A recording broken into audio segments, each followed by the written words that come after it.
Es esta una obra de juventud que contiene toda una filosofía. Precisamente es importante esta obra para conocer la idiosincrasia de la autora desde sus inicios.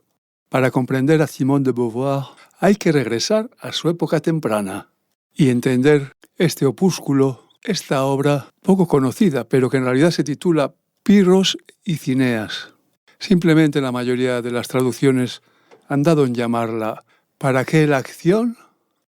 Lo escribe, es un libro corto, aún durante la Guerra Mundial, porque lo publica en el 44 y recordemos que esta guerra acaba en el 45. En él aparecen casi todas las cuestiones que ella desarrollará posteriormente.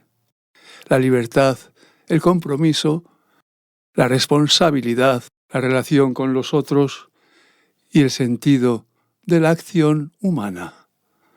El punto de partida que vais a escuchar cuando le deis al play del primer episodio es una anécdota que nos reporta Plutarco, historiador romano. En ella Pirro, que es el rey de Epiro, creo que es una zona en la Grecia del norte, va exponiendo a Cineas la serie que espera conquistar de países o de civilizaciones, digamos de estados. A medida que va exponiendo uno nuevo, uno diferente, Cineas le dice, ¿y después? Cuando Pirro responde, después descansaré. Cineas le dice, ¿y por qué no descansar ya? Pues bien, de ahí nace toda la obra. ¿Por qué no permanecer inmóviles?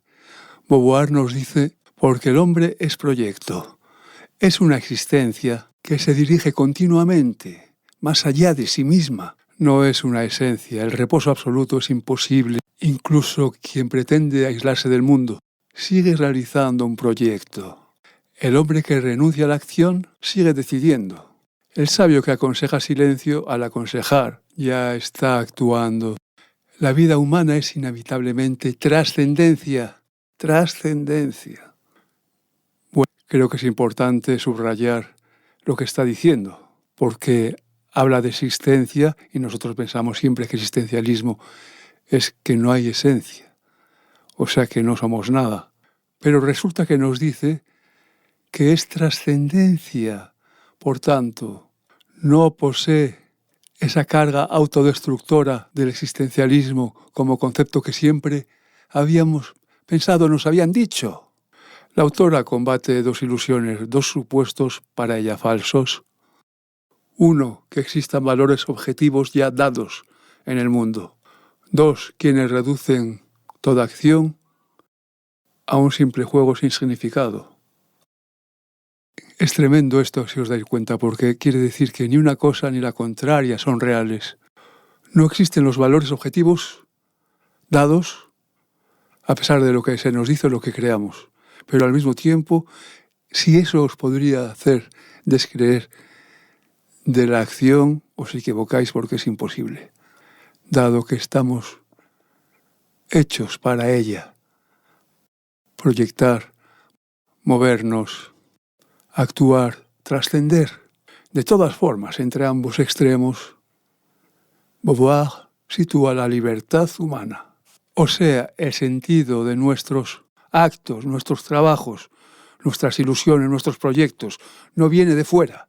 Somos nosotros quien damos sentido a nuestros fines. Esos fines no son arbitrarios, nacen de una situación concreta, de una historia, de unas relaciones y de una responsabilidad. Este libro, ¿Para qué la acción?, es en cierto modo el sentido filosófico de toda su producción futura. Mi libertad se encuentra siempre frente a otras libertades, pero el otro no es un obstáculo accidental, forma parte de la estructura misma de mi existencia.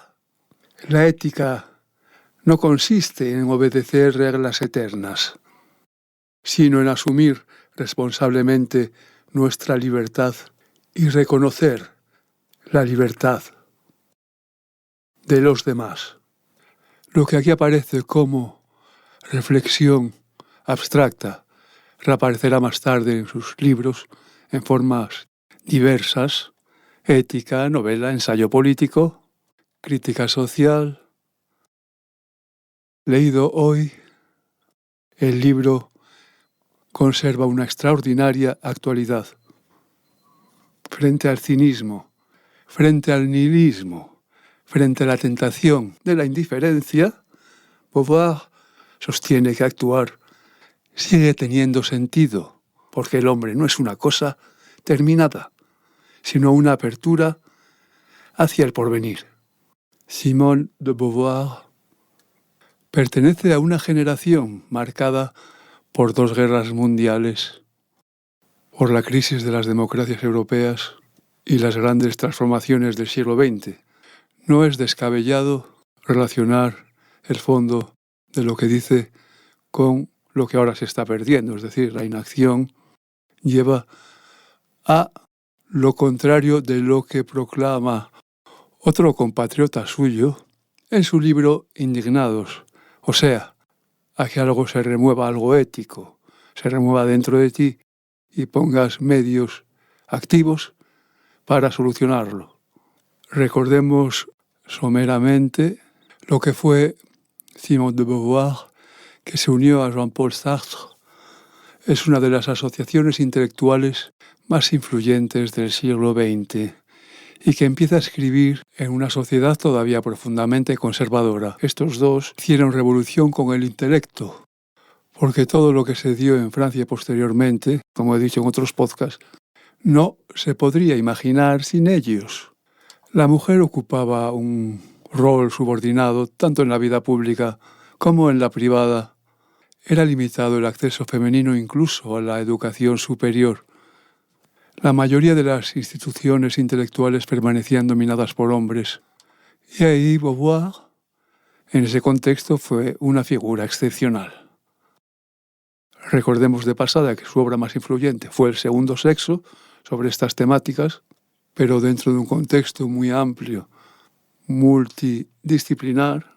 Un libro que se resumía de alguna manera, un libro de 700 páginas que se resumía en una frase como la mujer no nace mujer, cosa que si os dais cuenta ya es un contrasentido, porque si yo pongo como sujeto la mujer, pero bueno, no es un contrasentido, porque ese sujeto es en realidad el siguiente término de esa frase que resumiría el segundo sexo. No nace mujer, sino que se convierte en mujer, en el sentido de que llega a serlo, no que ella se convierta porque la naturaleza lo haya decidido, sino más bien unos condicionamientos sociales. Recordemos que ellos fueron los baluartes del existencialismo, corriente filosófica de repercusión absoluta, y lo que la caracteriza es que mezcla una calidad y una claridad con un rigor conceptual, algo que no es común, y mucho menos se pensaría que es común en ese género. Fue una autora marcadamente intelectual que se negó a separar la reflexión de la vida y que convirtió la pregunta sobre la libertad en el núcleo de toda su obra. ¿Para qué la acción?